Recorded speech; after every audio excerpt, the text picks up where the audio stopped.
How about that good old tax office? How about the ATO? It's the robo-debt reprise.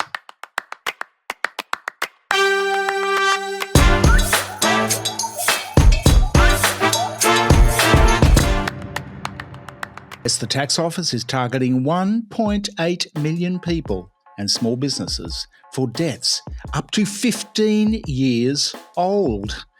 Debts which many people obviously didn't know they even owed. Meanwhile, here it is, the MWM top 40 tax dodgers. Check out the chart. ExxonMobil Australia, US oil giant, $98 billion in revenue over 8 years and not one red cent in income tax paid in Australia. Santos, $37 billion, 3 million tax, pocket fluff. Vodafone never paid tax in Australia, despite being here for many years now. $35 billion, zero tax. Virgin, the Swiss reinsurance giant. Yancoal, Brookfield, the list goes on. And these are just some of them primary, most prodigious culprits. Rupert Murdoch's News Corp is a serial offender, despite telling people how to go about their business. The tech giants too, shocking Google, Facebook, etc. There is an epidemic of tax cheating at the big end of town, orchestrated by the big five tax law firms and the big four consulting, audit and tax advisory firms, PwC, EY, KPMG and Deloitte.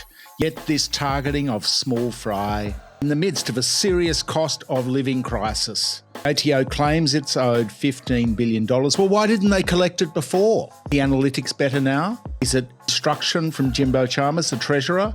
Why is it happening now? Only in the past year have the very tight links with the tax cheating big four consulting firms been put under the spotlight thanks to the PwC scandal, how they mollycoddle the big four. A lot of them are ex-Big Four, these tax office executives. But why the double standard when it comes to wealthy, powerful corporations, mostly foreign multinationals? These are the biggest culprits operating in Australia, oil and gas in particular. Why the double standard vis-a-vis ordinary Australians? Where is the guts? Where is the integrity and the redistribution of wealth in this country? We published a piece this week by Lend-Lease whistleblower Tony Watson about the dire need for an independent whistleblower authority. Watson, an honest tax lawyer, yes, they exist. To his client, Lend-Lease in 2018, and told them his advice about a dodgy double-dipping tax scheme was that it was illegal. It countervailed the laws of the Commonwealth. Yes, claiming almost $1 billion in fake deductions, double-dipping over 6 years. What did they do? They ignored him. It went to the board. They ignored him. He went to the tax office. And a couple of years later, the ATO published a draft ruling which concurred with Watson's view of the scam. Only this year did Lend-Lease admit in the bowels of its accounts a contingent liability. That is, they disclosed that it might cost them because they were in this disagreement with the tax office. They still maintain their innocence, of course. They're recovering their asses. But instead of enforcing the ruling, the ATO went into nice discussions with Lend-Lease and, of course, PwC, the ubiquitous PwC, its advisors to the scam, and KPMG, its sleepy auditors. Big end of town. This was a small tax dodger. They would be slapping them with penalties, letters of demand, they'd be garnishing wages, and there'd be no chance of a court battle or the threat of a court battle, which keeps the big guys bay. No, not with the big end of town. It's denials and backroom talk fests and nicey nice discussions to delay and argue out some kind of settlement, which will be a smidgen of the amount that Lend-Lease actually owes. Meanwhile, Tony Watson, the whistleblower, has his career in tatters, rejected leave to appeal to the High Court about Australia's bizarrely impotent whistleblower protection laws. His house on the line, no job, no action by the tax office on Lend-Lease, yet just discussions. Imagine if you or I just decided we weren't going to pay this, we're going to have discussions for 4 years, the ATO. Cup of tea. This guy, Tony Watson, like other whistleblowers, should be hailed as a hero for bailing up a robbery on the nation. But no, like the other whistleblowers, he's copped it hard for doing the right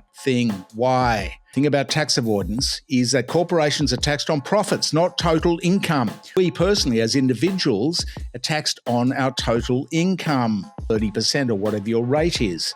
And when you're taxed on profits, like the corporations, there's a lot of room to skive about siphoning out your profits offshore with elaborate tax dodging schemes. Multinationals we mentioned, they don't want to make a profit in Australia.